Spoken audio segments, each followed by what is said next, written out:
ಕ್ಷೇಮಾಭಿವೃದ್ಧಿಯವ್ರಿಗೆ ಕಾಯಂ ಮಾಡಬೇಕು ಅಂತ ಒಂದು ಉದ್ದೇಶಕ್ಕೋಸ್ಕರ ನಾವು ಈಗ ಹೋರಾಟ ಮಾಡ್ತಾಯಿದ್ದೀವಿ. ಬೆಳಗ್ಗೆಯಿಂದ ಒಂದು ಶಾಂತಿ ರೀತಿಯಲ್ಲಿ ಒಂದು ಹೋರಾಟ ಮಾಡಿ ನಾವು ಎಲ್ಲ ಭಾಗವಹಿಸ್ತಾ ಇದ್ದೀವಿ.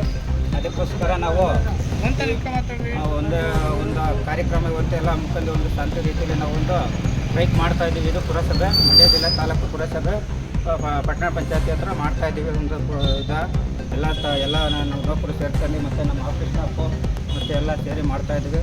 ಇದಕ್ಕೆ ಎಲ್ಲ ಧನ್ಯವಾದ ಕೋರಬೇಕು ಅಂತ ನಾನು ಚೆನ್ನಾಗಿ ಕೇಳ್ತಾ ಇದ್ದೀನಿ.